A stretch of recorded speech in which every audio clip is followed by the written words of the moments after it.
أعوذ بالله من الشيطان الرجيم. بسم الله الرحمن الرحيم. إنا أنزلناه في ليلة القدر وما أدراك ما ليلة القدر. ليلة القدر خير من 1000 شهر. تنزل الملائكة والروح فيها بإذن ربهم من كل أمر. سلام هي حتى مطلع الفجر. صدق اللہ العظیم والمولا الکریم.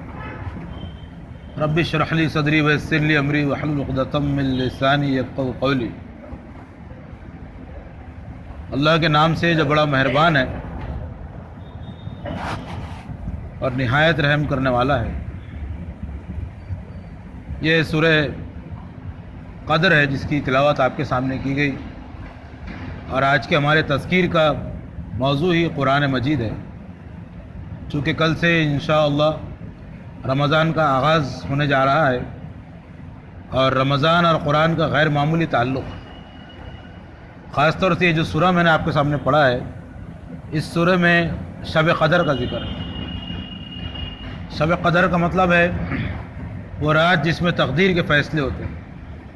انسانوں کی تقدیر ہو یا قوموں کی تقدیر ہو، حکومتوں کی تقدیر ہو، یا زمین و آسمانوں کے بڑے بڑے فیصلے ہوں، یہ بڑے بڑے فیصلے اس رات میں ہوتے ہیں شب قدر.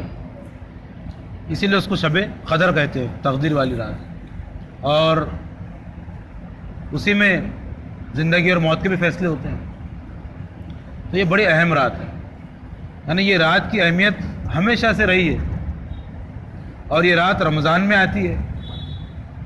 اور یہ رات میں چونکہ بڑے بڑے مہمات امور کے فیصلے اللہ کرتے ہیں، اور وہ فرشتوں کے حوالے کرتے ہیں، اور فرشتے ان فیصلوں کو نافذ کرنے کے لیے اور ان کو اللہ کے حکم کے مطابق پورا کرنے کے لیے زمین پر آ کے کرتے ہیں. تو اس لیے اس رات کو اللہ تعالیٰ نے چنا ہے قرآن مجید کے نزول کے لیے. ایسا نہیں ہے کہ قرآن کے بعد یہ رات بڑی اہمیت ہو گئی ہے، بلکہ رات کی اہمیت اس سورے سے پتہ چلتا ہے کہ پہلے سے اللہ تعالیٰ نے اس رات کو قرآن مجید کے لیے نزول کے لیے منتخب فرمایا. چونکہ یہ رات اللہ تعالیٰ کے پاس بڑی اہمیت کی حامل ہے، اور سورے کا آغاز ہی اس طرح ہوتا ہے کہ ہم نے اس کو نازل کیا ہے لیلۃ القدر میں.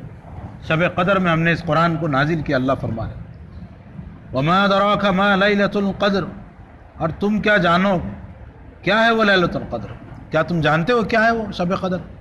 یعنی یہ سوال نہیں ہے پوچھنے والا، یعنی یہ سوال اہمیت بتانے کے لیے. دو بار ہم کسی کو پوچھتے نا، جیسے ہم کسی کو کہتے ہیں کہ تم کو معلوم کیا وہ کیا چیز ہے، تو کیا تم کو معلوم شب قدر کیا ہے؟ لیلۃ القدر خیر من 1000 شہر. شب قدر 1000 مہینوں سے زیادہ بہتر ہے. تنزل الملائکۃ والروح فیہا بإذن ربہم من کل امر. جس میں فرشتے اور روح القدس اپنے رب کے ہر فیصلے کو لے کر اترتے نازل ہوتے ہیں. سلام ہی حتی مطلع الفجر. یہ رات سراسر سلامتی ہے طلوع فجر تک. یعنی اس میں یہ بتایا کہ اس میں یہ وہ رات ہے جس میں فرشتے اور روح القدس یعنی جبرائیل علیہ السلام اللہ کے بڑے بڑے فیصلے لے کر اترتے ہیں. تو اللہ کے ان عظیم فیصلوں میں سے ایک بڑا عظیم فیصلہ قرآن مجید کے نزول کا بھی ہوا. کیونکہ اللہ تعالیٰ خود قرآن میں کہتا ہے کہ انا علینا للہدی، ہم پر ہے ہدایت دینے کی ذمہ داری، ہدایت نازل کرنے کی ذمہ داری، لوگوں کو رہنمائی بتا دینے کی ذمہ داری اللہ فرماتے میرے پر ہے. کیونکہ اللہ فرما رہے کہ چونکہ اس نے پیدا کیا، خالق بھی وہی ہے، تو راستہ بھی وہی بتائے گا، ہے نا. الا لہ الخلق والامر، مخلوق بھی اسی کی ہے اور حکم بھی اسی کا ہے. نہ تو چونکہ انسانوں کی پیدائش اس نے کی ہے، پیدا اس نے وہ کرتا ہے تو راستہ بھی وہی بتاتا ہے، وہ کہتا ہے یہ میری ذمہ داری ہے، پھر راستہ بتانے کے بعد یہ انسانوں کی ذمہ داری ہے کہ وہ اس راستے پر چلیں اور چلتے ہوئے پھر اپنے خدا سے مل جائیں جا کر، اور خدا کے عرش کے سائے میں جگہ پالے۔ یہ انسان کی ذمہ داری ہے۔ اللہ تعالیٰ یہ ہدایت کی ذمہ داری دے کر فارغ ہو گیا، اس نے اپنی ذمہ داری پوری کر دی ہے، اس نے اپنے رسولوں کے ذریعے سے یہ کتاب، یہ ہدایت، یہ رہنمائی انسانوں تک پہنچا دی ہے۔ قیامت تک اب یہ قرآن مجید ہمارے درمیان رہے گا ہدایت اور رہنما بن کر۔ جیسے کہ سورہ انعام میں رسول اللہ صلی اللہ علیہ وسلم کو اللہ تعالیٰ نے کہا کہ ان سے کہہ دیجئے کہ یہ مجھ پر یہ کتاب وحی کے ذریعے نازل کیا جاتا ہے، لِيُنذِرَكُمْ بِهِ وَمَنْ بَلَغَ، تاکہ میں اس کے ذریعے سے تم سب کو انذار کروں، آگاہ کر دوں قیامت سے، اور ہر اس شخص کو جس تک یہ پہنچے، یعنی قیامت تک کے شخص، قیامت تک کے آخری انسان تک یہ قرآن مجید پہنچے، اس کو میں اس قرآن کے ذریعے سے آگاہ کر دوں، آخرت سے آگاہ کر دوں، اللہ کی ملاقات سے آگاہ کر دوں۔ انذار کا مطلب ہے آگاہ کرنا، چیتانا، خبردار کر دینا۔ رسولوں کا بنیادی کام یہی ہے۔ اللہ تعالیٰ فرما رہا قرآن میں کہ رسول مبشرین و منذرین، رسول جو بھی آئے خدا کے وہ یہی کام کرتے ہوئے آئے ہیں کہ بشارت دے دے ایمان والوں کو، خوشخبری سنا دیں، اور جو نہیں مانتے ان کو آگاہ کر دے۔ یہ سارے انسانوں کو آگاہ کر دے، چاہے ماننے والے ہوں چاہے نہ ماننے والے ہوں، انہیں اللہ کے ملاقات سے اور قیامت کے دن سے آگاہ کر دے۔ یہ انذار رسولوں کا بنیادی کام ہے۔ تو قرآن مجید جب نازل ہوا تو اللہ تعالیٰ نے بتایا کہ یہ شب قدر میں نازل ہونا شروع ہوا۔ یہ وہ رات تھی جس میں یہ نازل ہونا رسول اللہ صلی اللہ علیہ وسلم پر شروع ہوا، پھر یہ 23 سال تک گاہے بگاہے، اور جیسے جیسے حالات کا تقاضا ہوتا رہا، جیسے جیسے اللہ کو منظور ہوا، اللہ نے اس کو نازل فرمایا ہے۔ شب قدر وہ رات تھی جس میں یہ نازل ہونا شروع ہوا ہے۔ یہ وہ رات اللہ فرما رہے یہ 1000 مہینوں سے بہتر ہے، کیونکہ سارے انسان اور جنات مل کر بھی اگر انسانوں کی ہدایت اور فلاح اور رہنمائی کے لیے کوئی کتاب بنانا چاہیں، کوئی راستہ طے کرنا چاہیں، ایسا سیدھا راستہ کہ جس میں کوئی کج پیچ نہ ہو، لاچ لپٹ کچھ نہ ہو، جو سب انسانوں کے لیے برابر عدل اور انصاف کی بات کرتا ہو، سارے انسانوں کے لیے قابل عمل، قابل قبول ہو، جو اللہ سے ملا دیتا ہو، وہ راستہ 1000 مہینے کے 1000 سال بھی اگر لوگ مل کر بیٹھ جائیں تو نہیں بنا سکتے۔ انسان عاجز ہے اس سے۔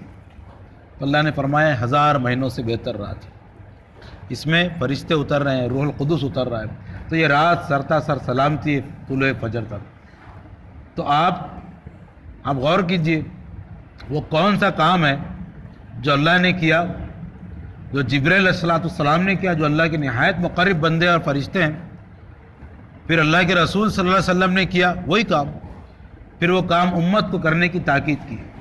کون سا کام ہے؟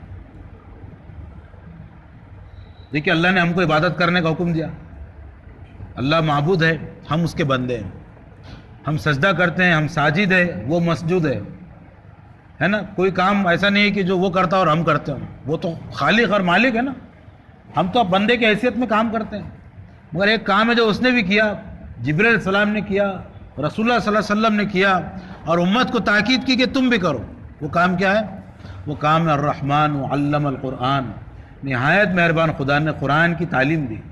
اللہ فرما رہا اللہ نے، رحمان نے بہت مہربان ہے، اسی لیے تو اس کی مہربانی کا تقاضا تھا کہ وہ لوگوں کو اللہ کی کتاب سکھائے، لوگوں کو رہنمائی دے، ہدایت دے، تو اس نے قرآن کی تعلیم دی۔ علم القرآن، اس نے قرآن سکھایا، جبرائیل علیہ السلام کو سکھایا۔ قرآن کہتا ہے کہ محمد صلی اللہ علیہ وسلم کو یہ قرآن سکھایا جبرائیل علیہ السلام نے، علمہ شدید القوا، اس کو قرآن سکھایا اس نے جو نہایت طاقتور ہے، جو شدید القوا ہے، بہت قوی ہے، یعنی جبرائیل علیہ السلام۔ یہ کام کس نے کیا؟ اللہ کے بعد اللہ نے قرآن سکھایا، پھر جبرائیل علیہ السلام نے قرآن سکھایا محمد صلی اللہ علیہ وسلم کو۔ پھر قرآن مجید 4 جگہ یہ کہتا ہے، سورہ بقرہ سورہ نمبر 2 آیت 129 اور 151 میں، سورہ آل عمران سورہ نمبر 2 میں، اور سورہ جمعہ سورہ نمبر 62 کی دوسری آیت میں اللہ تعالیٰ وہاں یہ بتاتے ہیں کہ وہ اللہ تعالیٰ کہ جس نے یہ دین کے متعلق، جو لوگ ان پڑھ تھے، مکے کے لوگ ظاہر ہے دین کے معاملے میں بالکل ان پڑھ اور جاہل تھے، امی تھے، ان امیوں میں ایک رسول مبعوث فرمایا اللہ تعالیٰ نے، ایک رسول انہی میں سے اٹھایا جو ان کو اللہ کی آیات پڑھ کر سناتا ہے، یتلو علیہم آیاتہ، جو اللہ کی آیات ان پر تلاوت کرتا ہے، ویزکیہم، اور ان کا تزکیہ کرتا ہے، یعنی تزکیہ اور پاکیزہ کرنا یہ دین کا مقصد ہے. دین کا مقصد انسان کو پاکیزہ کرنا ہے. یہ پاکیزہ کیسے کیا جاتا ہے؟ قرآن مجید سے. تو رسول کیا کرتے ہیں؟ آیات تلاوت کرتے ہیں. وَيُزَكِّيهِمْ ان کا تزکیہ کرتے ہیں، ان کو پاکیزہ کرتے ہیں. وَيُعَلِّمُهُمُ الْكِتَابَ وَالْحِكْمَةَ اور ان کو تعلیم دیتے ہیں اس طرح سے قرآن سنا کر ان کو تعلیم دیتے ہیں شریعت کی اور ایمان اور عقیدے کی اور اخلاق کی. حکمت اصل میں ایمانیات اور اخلاقیات کو کہتے ہیں اور کتاب اصل میں شریعت اور قانون کو کہتے ہیں. تو اللہ تعالیٰ نے فرمایا کہ رسول اللہ صلی اللہ علیہ وسلم بھی کیا کر رہے ہیں؟ قرآن کی تعلیم دے رہے ہیں، لوگوں کو شریعت سکھا رہے ہیں، لوگوں کو ایمان اور اخلاق سکھا رہے ہیں. بہت بڑی چیز ہے. اب رسول اللہ صلی اللہ علیہ وسلم نے کیا کہا؟ دیکھیے رسول اللہ نے کہا کہ بلغوا عنی ولو آیا، ابو داؤد کی روایت، مجھ سے اگر ایک آیت بھی ملے تو لوگوں تک پہنچا دو. تورات کی ایک آیت ہے، چونکہ تورات جو ہے اس میں لوگوں نے کچھ نہ کچھ ہیر پھیر کی ہے لیکن پورا نہیں کر دیا، پوری خراب نہیں ہوئی. تو قرآن نے تو اس کی تصدیق کی ہے. تورات میں یہ ہے کہ پھر بعد میں انجیل میں عیسیٰ علیہ السلام نے بھی یہ بات کہی ہے. تو اس کے مجموعی تعلیم یہ ہے، قرآن تورات یہ کہتا ہے کہ میں جو باتیں کہتا ہوں، پیغمبروں نے اپنی قوموں سے کہا ہے کہ میں جو باتیں تم سے کہتا ہوں اللہ کا کلام ہے، اس کو تم یاد رکھو، اس کو سنو، اس کو علی الاعلان بیان کرو، اس کو محفلوں میں بیان کرو، اس کو اکیلے میں بیان کرو، اس کا چرچا کرو، اس کو عام کرو، اس کو بازاروں میں لکھو، اس کو ٹیکا بنا کے لگاؤ، اس کو گلے میں لٹکاؤ، اس کو جگہ جگہ تختیوں پر لکھ کے لگاؤ. یہ اللہ کا کلام ہے، اس کا اتنا چرچا کرو، اتنا چرچا کرو کہ کسی کی نظر سے یہ پوشیدہ نہ ہونے پائے. لیکن یہودیوں نے کیا کرے؟ اللہ کی کتاب چھپا لی ہے نا، حلال حرام اپنے دل سے بنانے لگے. تو عوام کیا ہو گئی؟ خدا سے دور ہو گئی، خدا کی تعلیمات جاننے کا کوئی ذریعہ نہیں ہوا.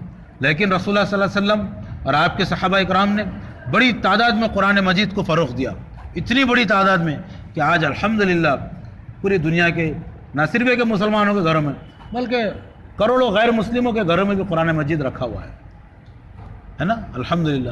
تو یہ وہ کام ہے جو اللہ نے کیا، جبریل علیہ السلام نے کیا، رسول اللہ صلی اللہ علیہ وسلم نے کیا، اور رسول اللہ نے پھر امت کو تاکید کی اور یہ کہہ کر کی کہ تم میں بہترین وہ ہے جو قرآن سیکھے اور سکھائے. تو بزرگوں، یہ جو رمضان کا مہینہ ہمارے سامنے ہے، تو رمضان کے استقبال کے تعلق سے تو ہم نے بہت کچھ سنا کہ روزوں کا کیا فائدہ ہے، روزوں کا کیا مقصد ہے. یہ سب چیزیں ہیں اپنی جگہ، اور اس کے اندر خاص تعلق اس کا کیا ہے؟ قرآن مجید سے. اور یہ روزے بھی ہم اس میں کیوں رکھتے ہیں؟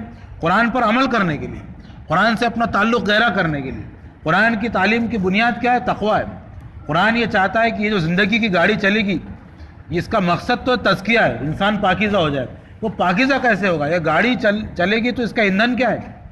کون سے ایندھن پہ گاڑی چلے گی؟ یہ تقویٰ ہے. آدمی کے اندر تقویٰ ہوگا تو ہر کام کے لیے اس کو ایکٹیو کرتا ہو. آدمی کے اندر تقویٰ ہے تو روزہ رکھے گا، تقویٰ ہے تو نماز پڑھے گا، تقویٰ ہے تو بندوں کے ساتھ ظلم نہیں کرے گا، اپنے گھر والوں کے ساتھ ان کی حق تلفی نہیں کرے گا، ہے نا، حق تلفی نہیں کرے گا، ان پر زیادتی نہیں کرے گا، ان پر غیر معمولی بوجھ نہیں ڈالے گا، بچوں کے ساتھ شفقت کا معاملہ کرے گا، رسول کی اطاعت کرے گا. تقویٰ ہے. جتنا تقویٰ ہوگا اتنا بندہ اللہ تعالیٰ کا مطیع فرمان ہوگا. تو اس کا بہت گہرا تعلق ہے. رمضان اور قرآن، اس کے بغیر اس کا تصور نہیں ہے. تو یہ قرآن پر عمل کا غیر معمولی مشق اور ٹریننگ کا ایک طرح کا مہینہ ہے کہ جس میں تقویٰ کا حصول ہونا چاہیے اور قرآن سے غیر معمولی تعلق اور شغف ہونا چاہیے. اتنا اچھا مولانا قرآن پڑھتے ہیں ہمارے پاس امام صاحب، غیر معمولی قرأت ہے. یہ ایک موسیقی ہے اس کے اندر، اور جب بندہ اس کو سنتا ہے تو اس کے علاوہ پھر اس کو دنیا کی کوئی چیز یاد نہیں آتی. نہایت ہی لطف ہے اس کے اندر. یہ تو ہے کہ اس کو پڑھنے والا کبھی سیراب نہیں ہوتا، عالم کا کبھی جی نہیں بھرتا قرآن میں غور و فکر کر کے. یہ تو قرآن کی خصوصیت ہے کہ ایک عام آدمی کے لیے بھی بہت قابل فہم ہے اور ایک عالم کے لیے بہت مشکل بھی ہے. دونوں چیزیں. بہت سادہ اگر سپاٹ رہتا تھا اخبار کے جیسا، ایک بار پڑھ لیے ہو گیا، تو علماء کے لیے اس میں کیا اشتغال ہو جاتا، ان کے لیے کوئی بات نہیں تھی اس کے اندر. لیکن علماء دیکھیے آپ زندگیاں لگا دیتے ہیں اور پھر کہتے ہیں کہ بھائی ہم کو تو بس ایک سیرا ملا، ہم کو تو سمندر کا ایک خطرہ ملا، ابھی تو اللہ کی کتاب کیا ہے ابھی یہ معلوم ہوا، اس میں کیا ہے ابھی یہ تو اس کے لیے تو کئی جنم ہونا چاہیے، یہ تو اللہ تعالیٰ کے پاس جانے کے بعد ہی معلوم ہوا. ایک عام آدمی پڑھتا ہے پورا قرآن پڑھ جاتا اور کہتا ہے کتنی سادہ باتیں ہیں، سارا قرآن سمجھ میں آ گیا الحمدللہ. یہ تو معجزہ ہے قرآن مجید کا. عام آدمی کے لیے بڑا سادہ ہے، عالم کے لیے بڑا مشکل ہے کہ وہ اور غور کرتا اور سمندر کی تہہ میں اترتا ہے تو اتنے موتیاں اور ہیرے اس میں پاتا ہے. تو اس رمضان میں ہم یہ طے کریں کہ کوئی ایک سورہ جس کی پوری تفسیر ہم پڑھیں گے انشاءاللہ. بولو پڑھیں گے بھائی انشاءاللہ. کوئی ایک سورہ آپ طے کریں، سورہ یوسف لے لیجئے، سورہ مریم لے لیجئے، چھوٹے سورہ ہیں، یا چونکہ مہینہ بہت بڑا ہے تو سورہ بقرہ لے لیجئے، 2.5 پارے کا سورہ ہے، تفسیر پڑھیں گے انشاءاللہ۔ اب ہمارے پاس ایک سے ایک موبائل ہے انشاءاللہ، ایزی قرآن اور حدیث نام کا ایک ایپ ہے، وہ ایپ میں سینکڑوں تفسیریں موجود ہیں، یا اسلام 360 بول کے ہے، اور بہت سے تفسیر آپ ڈالیے، اس میں تدبر قرآن، تفہیم القرآن، مفتی شفیع صاحب کا معرف القرآن، یہ دور جدید کی تفسیریں ہیں، تو ظاہر ہے پچھلی تفسیروں کے کافی اس میں حوالے مل جاتے ہیں، تو یہ تفسیروں کو آپ ضرور اس میں پڑھیے۔ تو تفسیر انشاءاللہ کوئی نہ کوئی سورہ کی ہم پڑھیں گے، ایک ٹارگٹ ہمارا ہونا چاہیے کہ اس رمضان میں فلاں سورہ کی میں پوری تفسیر پڑھ لوں۔ دوسرا ہمارا ہدف کیا ہونا چاہیے کہ جو سورہ مجھے یاد ہے، جو میں نماز میں پڑھتا ہوں، الم تری کیف فعل ربک، اس کے بعد لإیلاف قریش، اس طرح کے جو سورہ ہم بار بار پڑھتے ہیں، کوشش یہ کریں گے کہ اس کا ترجمہ ہم یاد کر لیں۔ وہ کوئی 15-20 سورے ہوں گے تو انشاءاللہ ہم کوشش کریں کہ ان کے ترجمے یاد کر لیں۔ تو جب بار بار پڑھیں گے تو بھلے ہی لفظ بلفظ ترجمہ ہم کو یاد نہ ہو، لیکن کم سے کم ہم کو معلوم تو ہوگا کہ اس سورے میں ہے کیا موٹا موٹا۔ جیسے الم تری کیف پڑھا جا رہا ہے تو پتہ چلے گا اس میں ہاتھی والوں کا تذکرہ ہے، کیسے اللہ نے ان کی چال کو اکارت کر دیا، کیسے ان کو برباد کر دیا، نیست و نابود کر دیا۔ ہم قریش کا پڑھیں گے، اسی طرح ارایت الذی پڑھیں گے تو کیسے جو ہے اللہ تعالیٰ فرماتے کہ یہ نماز میں، یہ جو مشرکین مکہ تھے نماز میں کوتاہی برتتے تھے، دکھاوے کے لیے نیکیاں کرتے تھے، یتیموں کو دھکے دیتے تھے، یہ ہمارے سامنے ایک تھیم آ جاتی ہے۔ تو ہم یہ کوشش کریں انشاءاللہ جو سورہ یاد ہیں ان کا ترجمہ یاد کریں گے انشاءاللہ، کریں گے انشاءاللہ۔ 30 دن ہے ہمارے پاس، تو یہ مہینہ اصل میں انکریمنٹ کا مہینہ ہے۔ جس طرح تنخواہ بڑھتی ہر سال سرکاری ملازم کی یا پرائیویٹ ملازم کی بڑھتی، تھوڑی بہت 1000 2000 ایسا پیسہ، اس طرح یہ ہمارے اپ گریڈ اور اپڈیٹ ہونے کا مہینہ ہے۔ اس مہینے سے جب گزر جائیں گے ہم تو یہ ایسا لگے گا کہ بھائی اب رمضان سے پہلے ہم جو تھے، رمضان کے بعد ہم تھوڑے اپڈیٹ ہو گئے، ہم نے ایک سورہ کی تفسیر پڑھ لی ہے، ہم نے جو سورہ یاد تھے ان کا ترجمہ یاد کر لیا ہے الحمدللہ، اور اس کے بعد جو تراویح روزانہ ہم پڑھ رہے ہیں مولانا کے پیچھے، مولانا سے پوچھ لے کل آپ کیا پڑھنے والے، مولانا کہیں گے کل اب ہم 1.25 پارہ پڑھیں گے، دوسرا پارہ پڑھنے والے، تو مولانا تراویح پڑھنے سے پہلے گھر سے ہم ترجمہ پڑھ کر آ جائیں، وقت ہے تو عربی بھی پڑھ لیں، وقت نہیں تو کم سے کم ترجمہ پڑھ کے آ جائیں، دوسرے پارہ کا پورا ترجمہ صرف پڑھ لیں آپ، یا یوٹیوب میں لگا لیں آپ، کئی ترجمے ہیں اس کے اندر، بہت سے ترجمے، میرا بھی ترجمہ اس میں نے آڈیو میں ہے، پورا 30 پاروں کا ترجمہ، کاشف عمران کے نام سے قرآن کا ترجمہ ڈالیے، وہ آ جائے گا اس میں پورے پاروں وائز 1 2 3۔ آپ جو بہت سے ترجمے ہیں، کوئی بھی ترجمہ آپ لے لیجئے، دوسرا پارہ کا ترجمہ سن کر آ جائیے، اب امام کے پیچھے آپ کھڑے ہوئے، دوسرا پارہ چل رہا ہے، موسیٰ علیہ السلام کا تذکرہ چل رہا ہے، اب اپنے کو کچھ عربی نہیں آتی لیکن ترجمہ پڑھ کے آئے ہوئے، تو جیسے ہی انہوں نے مولانا نے موسیٰ کہا تو ہم کو یاد آ گیا کہ وہ موسیٰ علیہ السلام کا واقعہ چل رہا ہے شاید جو ابھی پڑھ کے آیا میں، فرعون کا ذکر ہوا، بنی اسرائیل کا ذکر بار بار ہوا، اچھا ان کا تذکرہ ہو رہا، تو الحمدللہ دل لگتے رہتا۔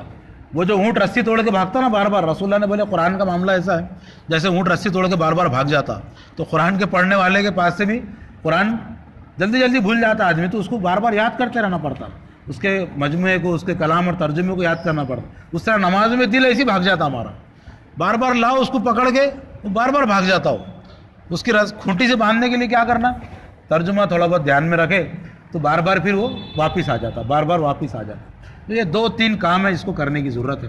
ساتھ میں اپنے گھر والوں پر کوئی بوجھ مت ڈالیں کہ بھئی آج یہ بناؤ اور وہ بناؤ، سال پڑے ہوا ہے اس کے لیے۔ عام طور پر لوگ سمجھتے روزہ رمضان آ گیا کھانے اور سونے کا مہینہ، ارے بھائی سونے کا مہینہ ہے، اب تم سوتے رہیں گے، اب کام کریں گے نہیں، ہم کیوں اپنے آپ کو کمزور ثابت کریں، کیوں ہم جو ہے کم کام کر کے لوگ بتائیں کہ ہم اس میں ناکارہ ہو جاتے ہیں، نہیں، ٹھیک ہے کام ہم تھوڑا پہلے شروع کر لیں گے، صبح کام اپنا نپٹا لیں گے، ظہر تک آرام کی بھی ضرورت ہے کیونکہ رات ہم نے گزاری ہے، تہجد ہم نے پڑھا ہے، تراویح ہم کو پڑھنا ہے، ہمارے معمولات تھوڑے ادھر ادھر ہو گئے، لیکن ایسا نہیں ہوگا کہ ہم ادھر قرآن پڑھتے بیٹھے اور بیگم بیچاری باورچی خانے میں دھواں کاری بیچاری، ذرا ادھر ادھر ہو گیا تو پھر غصہ ہمارا ساتویں آسمان پر، وہی تقوی کے امتحان میں فیل ہو گئے ہم، وہی تقوی ہمارا توبے میں غائب ہو گیا ہے نا، سارا دماغ توبے میں لگے ہوا ہے، تو ایسا نہیں ہونا چاہیے۔ جتنا ہمارا دل بول رہا ہے وہ عورتوں کو بھی فارغ کیجیے کہ وہ بھی خوب عبادت کریں سب مل کر، گھر میں اگر خواتین 2-4 ہیں، لڑکیاں ہیں، بیٹیاں ہیں، ان کو بولو کہ جماعت بنا لو، وہ گھر میں ایک نماز پڑھ، ہم یہاں پہ جماعت سے پڑھ لیتے، وہ اپنے گھر میں نماز پڑھ لیں گے انشاءاللہ، تراویح کی ہو یا فرض نمازوں کی جماعت زیادہ ہے میں کہ فرض کی نماز جماعت پڑھا لو، بیٹی کو سکھا دو کہ بھائی تو نماز پڑھا لے، تیرے امی تیرے پیچھے نماز پڑھ لیں گے، تو اس طرح ایک ماحول گھر میں بہت اچھا بن جائے گا، ہے نا انشاءاللہ۔ تو کریں گے بھائی سب انشاءاللہ کوششیں، اس میں خوب خیال رکھیں کہ لوگوں پر زیادتی نہ ہو، لوگوں پر ظلم نہ ہو، غصے کو پوری طرح سے قابو میں رکھیں، برداشت کریں اپنے اندر، تقویٰ کی صفت اپنے اندر پیدا کریں، رمضان سے گزریں تو متقی بن کر نکلیں انشاءاللہ۔ اللہ سے دعا ہے اللہ ہمارا رمضان خوب اللہ اچھے سے گزار دے، اور یہ رمضان خوب اس کی برکتیں اللہ ہم کو عنایت فرمائے۔ اس میں جو کوتاہیاں ہوں گی، ظاہر انسان ہے، اللہ اس کو درگزر فرمائے اس سے، اور اس میں اللہ ہم کو توفیق دے کہ کم سے کم اس میں کوتاہیاں ہوں، اور اللہ اس کی ساری برکات دن میں بھی اور رات میں بھی اللہ ہم کو لوٹنے کی توفیق عطا فرمائے، خوب اللہ رحمت نازل فرمائے، امت مسلمہ پر اللہ رحم فرمائے، اور ہم کو سچے معنوں میں صحیح بندہ مومن بننے کا اللہ ہم کو توفیق دے، قرآن سمجھ کر اس کو پڑھ کر اس پہ اخلاص سے عمل کے ہم کو توفیق عطا فرمائے، دنیا اور آخرت میں اللہ بھلائی نصیب فرمائے۔